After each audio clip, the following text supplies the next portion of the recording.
আসসালামু আলাইকুম রহমতুল্লাহি ওবরাকাত। ফেরাউনের ডুবে মরার কিছুকাল পরে আল্লাহর কাছ থেকে মূসা আলাইহিস সালাম আদেশপ্রাপ্ত হলেন তুর পাহাড়ে গিয়ে ইবাদত বন্দেগী করার। প্রথমে ৩০ দিনের জন্য বের হলেও সে মেয়াদকাল বাড়িয়ে পরে ৪০ দিন করা হয়। অর্থাৎ তুর পাহাড়ে মূসা আলাইহিস সালাম একাকী ৪০ দিন অবস্থান করবেন। এই নির্দিষ্ট কালের জন্য মূসা আলাইহিস সালাম তার ভাই হারুন আলাইহিস সালামকে বনী ইসরায়েলীদের মাঝে রেখে গেলেন। হারুন আলাইহিস সালাম নিজেও ছিলেন একজন নবী। তাকে মূসা আলাইহিস সালাম সমস্ত কিছু বুঝিয়ে দিয়ে তুর পাহাড়ের উদ্দেশ্যে রওনা করলেন। বনী ইসরায়েল সমাজে তখন একজন লোক ছিল সামিরী নামে। মূসা আলাইহিস সালামের লোকালয় ছেড়ে যাওয়ার অব্যবহিত পর সে বনী ইসরায়েল সম্প্রদায়কে বলল, ফেরাউন সম্প্রদায়ের লোকদের অনেক স্বর্ণ আর মণিমুক্ত তো তোমাদের কাছে জমা আছে। ওরা তো জলে ডুবেই মরল। এক কাজ করো, স্বর্ণ অলঙ্কারগুলো তোমরা আমার কাছে এনে জমা দাও। বনী ইসরায়েলীদের কাছে সামিরী নামের এই ব্যক্তির কিছুটা গ্রহণযোগ্যতা ছিল। তার কথায় প্রলুব্ধ হয়ে তারা সবাই নিজেদের কাছে থাকা সকল স্বর্ণালঙ্কার এনে জমা দিয়ে গেল তার কাছে। কিন্তু ততক্ষণে সামিরী যে ইবলিসের ফাঁদে পড়ে বিভ্রান্তির পথে হাঁটা শুরু করেছে সেটা বুঝে উঠতে পারেনি বনী ইসরায়েলীদের কেউই। সামিরী সেই স্বর্ণালঙ্কারগুলো আগুনে পুড়িয়ে গলিয়ে ফেলল। গলানো সেই বস্তু দ্বারা সে গাভীর বাছুরের অবয়বের মতো একটা প্রতিকৃতি তৈরি করে সেটা দিয়ে কিভাবে বনী ইসরায়েলীদের বিভ্রান্ত করা যায় তা নিয়ে ভাবতে লাগল। তখন তার মনে পড়ল একটা কথা। যেদিন ফেরাউন তার বাহিনী নিয়ে ডুবে যাচ্ছিল সেদিন ঘটনার অকুলস্থলে ঘোড়ায় আরোহিত এক ব্যক্তিকে সে দেখেছিল। কেউ একজন তাকে বলেছিল, এই ব্যক্তির ঘোড়ার খোরের তলার মাটি সংগ্রহে রাখো। এই মাটি যেখানে ছিটাবে সেখানে প্রাণের স্পন্দন দেখতে পাবে।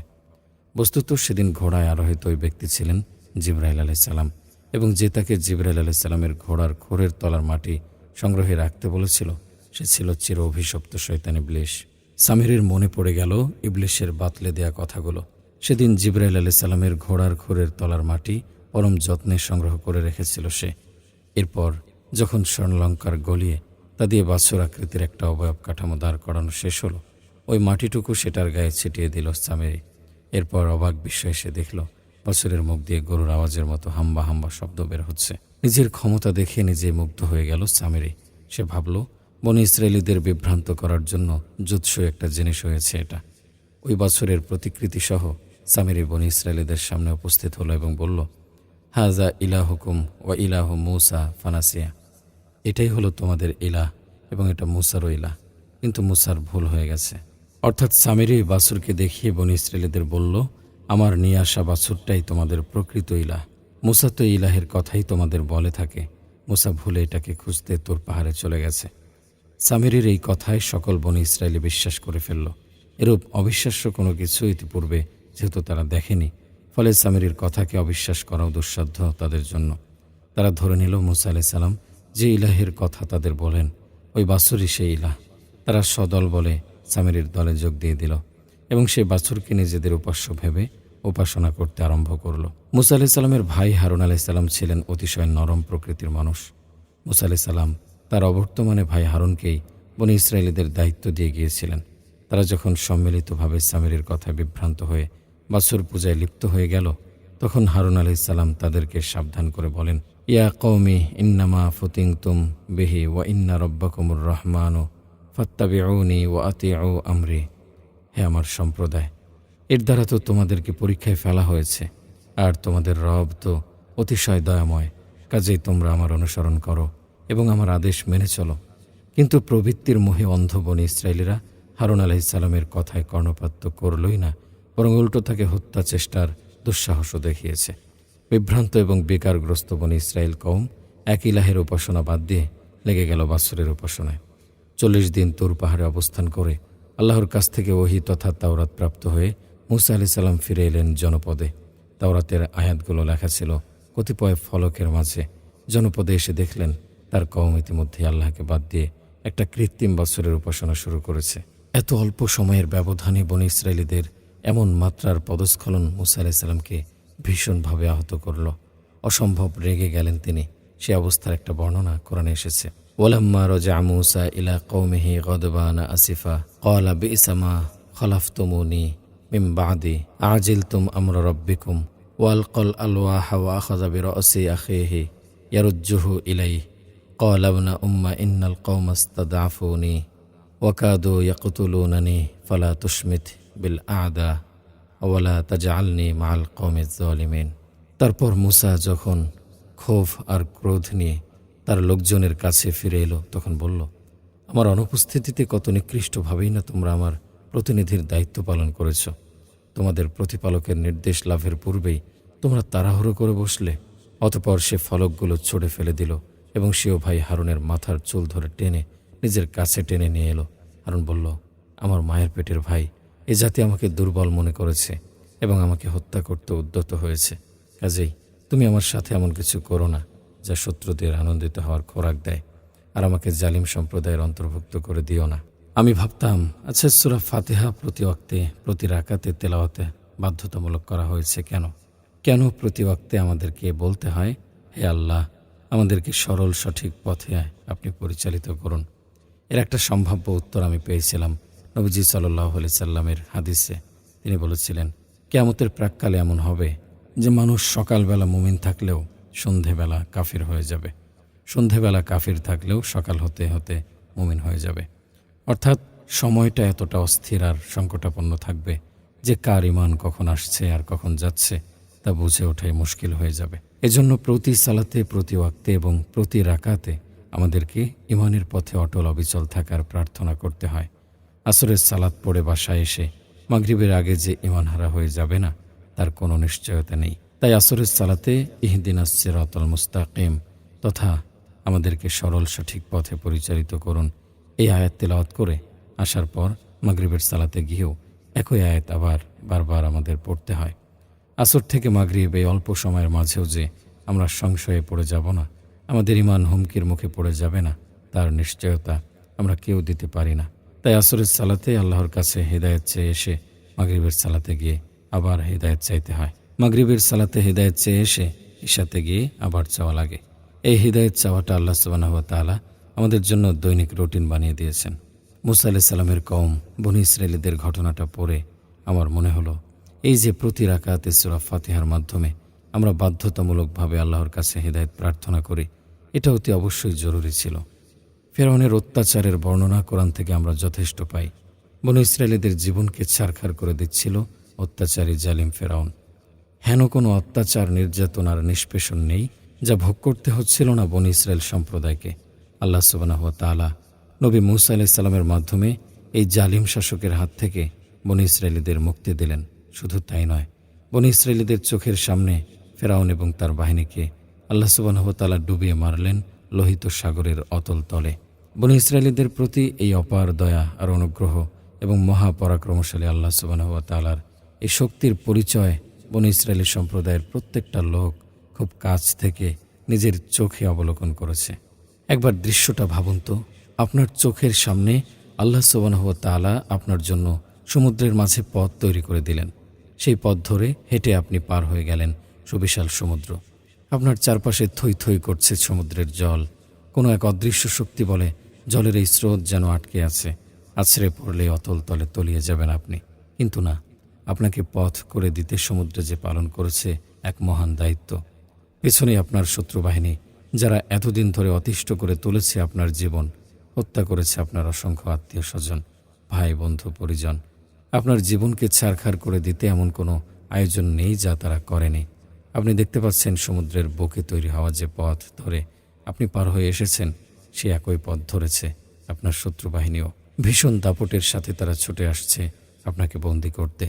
একবার ধরতে পারলে সবকিছু শেষ, কিন্তু সবকিছু শেষ আপনার হয়নি, হয়েছে তাদের। সমুদ্রের যে জল দুভাগ হয়ে আপনার জন্য পথ তৈরি করেছিল, সেই একই জল মাঝ দরিয়ায় আপনার শত্রুবাহিনীর ওপরে প্রবল শক্তিতে আছড়ে পড়ল। এমন ঘটনা যদি আপনার জীবনে ঘটত, কেমন হতো আপনার ইমানের অবস্থা, চিন্তাও করা যায় না। আল্লাহর এমন চাক্ষুষ সাহায্য, এমন অপার রহমত লাভ করতে পারলে যেখানে সারাটা জীবন সিজদায় লুটিয়ে পড়ে কাটিয়ে দেওয়ার কথা, সেখানে বনী ইসরায়েল সম্প্রদায় কি করেছে? ফেরাউনের হাত থেকে মুক্তি লাভের কিছুদিন পরে আল্লাহর আদেশে মূসা আলাইহিস সালাম গেলেন তুর পাহাড়ে। তিনি সেখানে 40 দিন থাকবেন বনী ইসরায়েল সম্প্রদায়ের কাছে রেখে গেলেন নিজের ভাই হারুন আলাইহিস সালামকে। মূসা আলাইহিস সালামের এই 40 দিনের অনুপস্থিতিতেই বনী ইসরায়েল সম্প্রদায় একটা কৃত্রিম বছরের মূর্তিকে নিজেদের ইলাহ মেনে নিয়ে উপাসনা শুরু করে দিয়েছে। ভাবতে পারেন কতখানি অকৃতজ্ঞ, অজ্ঞ এবং নরবরে ইমানের ছিল তাদের। এরা স্বচক্ষে মূসা আলাইহিসসালামের মুজিজাগুলো দেখেছে আগে। মূসা আলাইহিসসালামের হাতের লাঠি ছেড়ে দিলে যেটা বিশালাকায় সাপ হয়ে যেত, সেই ঘটনা এরা জানত। বাক্সতে ভরে কিভাবে মূসা আলাইহিসসালামকে দরিয়ায় ভাসিয়ে দেওয়া হয়েছিল, কিভাবে ফেরাউন পত্নীর মাধ্যমে মূসা আলাইহিসসালাম ফেরাউনের গৃহে আশ্রয় পান, কিভাবে শত্রুর ঘরে আল্লাহ সুবহানাহু ওয়া তাআলা মূসা আলাইহিসসালামকে বড় করে তুলেছেন, এর সবে এদের জানা। তা তো বটেই।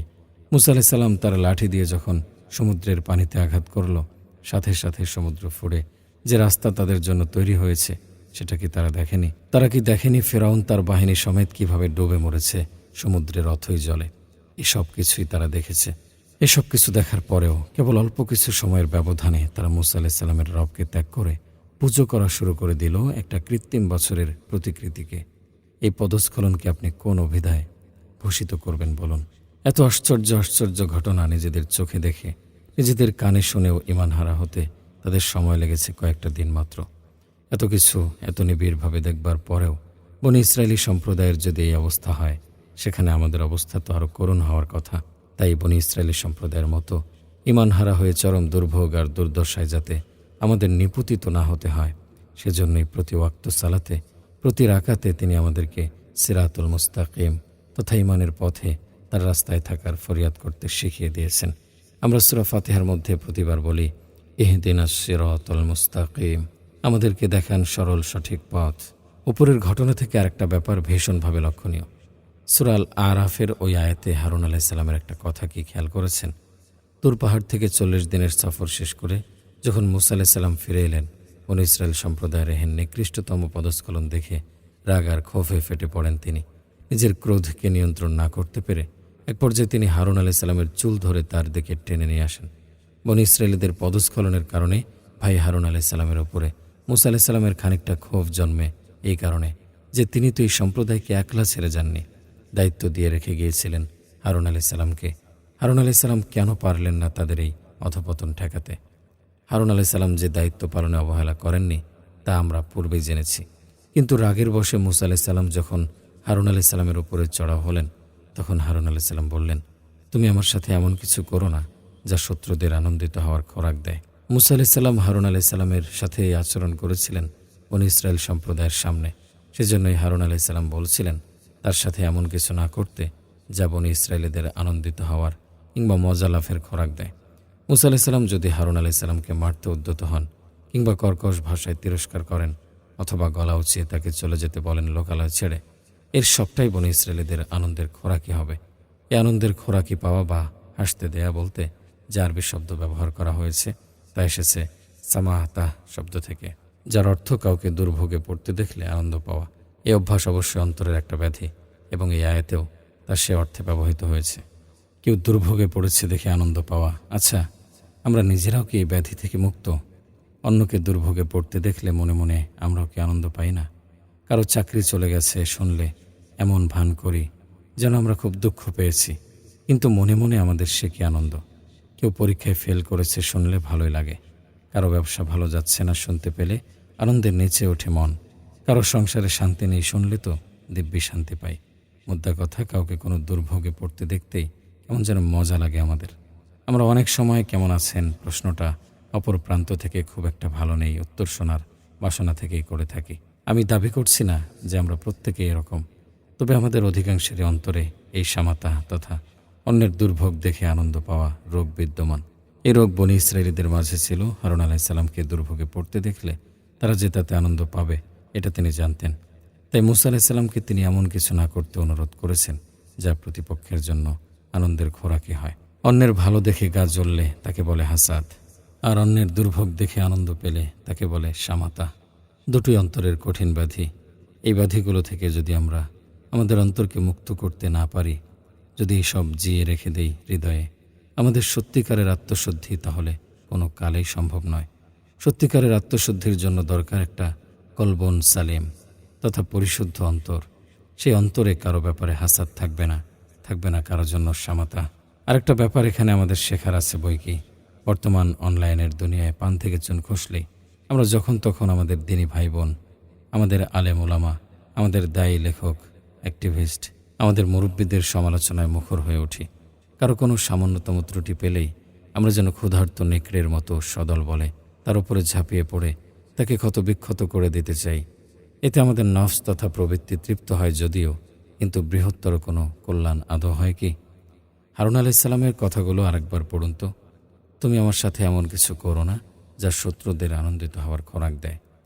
হতে পারে আমাদের কোনো ভাই কোনো একটা ভুল করেছেন, অথবা আমাদের কোনো আলিম হয়তো কোনো একটা বিষয়ে ভুল সিদ্ধান্ত নিয়েছেন, কিংবা আমাদের কোনো একজন দায়ী বা অ্যাক্টিভিস্টের দ্বারা এমন কোনো একটা কাজ হয়ে গেছে যা আদতে সঠিক নয়।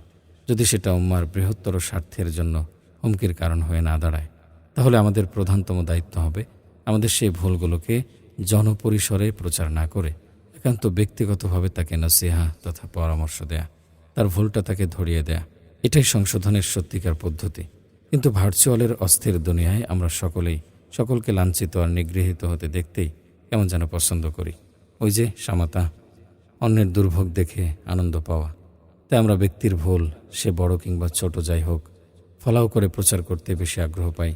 কিন্তু এতে বিশেষভাবে ক্ষতিগ্রস্ত হই আমরা নিজেরা। আমরা যখন ছোটোখাটো বিষয়াবলী নিয়ে অন্তর্দ্বন্দ্ব আর কোন্দলে লিপ্ত হব, তখন আমাদের প্রতিপক্ষ শিবির অর্থাৎ ইসলাম বিদ্বেষীরা এর সুযোগ গ্রহণ করবে। তারা আমাদের উস্কে দিয়ে আমাদের মাঝে বিভেদকে আরও প্রকট করে তুলতে চাইবে, যাতে আমরা দুর্বল হয়ে পড়ি, যাতে আমাদের সঙ্গবদ্ধ শক্তি ধীরে ধীরে ক্ষয়ে যায়। হারুন আলাইহিস সালাম মূসা আলাইহিস সালামকে তার সাথে এমন কিছু করতে বারণ করেছেন যা শত্রুপক্ষের জন্য আনন্দের ব্যাপার হবে। এতে শত্রুপক্ষ একটা সুযোগ নিয়ে দুই ভাইয়ের মাঝে বিরোধ বাঁধিয়ে দেবে। শত্রুপক্ষ যদি তাতে সফল হয়ে যায়, তখন ক্ষতিগ্রস্ত হবে আল্লাহর দিন। আল্লাহ সুবহানাহু ওয়া তাআলা এই উম্মাহকে সীসা ঢালা প্রাচীরের ন্যায় হতে বলেছেন। আমরা আমাদের ভেতরকার ভুল বোঝাবুঝি, দ্বন্দ্ব এবং ছোটোখাটো বিচ্যুতিগুলোকে ব্যক্তিগত পর্যায়ে সমাধান করে ফেলব। সেগুলোকে এমন জায়গায় নিয়ে আসবো না যাতে করে আমাদের শত্রুপক্ষ আমাদের নিয়ে হাসাহাসি করার সুযোগ পায় এবং আমাদেরকে দুর্বল ভাবতে শুরু করে। অধ্যায়টা সূরা ফাতিহার আলোচনা দিয়ে শুরু হয়ে আমাদের ভ্রাতৃত্বের মেলবন্ধনে এসে থেমেছে। সূরা ফাতিহায় আল্লাহ সুবহানাহু ওয়া তাআলার কাছে সরল সঠিক পথের দিশা চাওয়ার পর আমরা আরও একটা জিনিস চাই। আমরা তাদের পদচিহ্ন ধরে এগোতে চাই যারা সেই সরল সঠিক পথে আমাদের আগে আগে চলে গেছেন। সেই পথে, যে পথে হেঁটে গেছেন রহমানের সালেহীন বান্দাগণ। সেই চাওয়াটাই হোক দোয়ার মাঝে আমাদের নিরন্তর আওড়ানো বলি, চালাও সে পথে যে পথে তোমার প্রিয়জন গেছে চলি।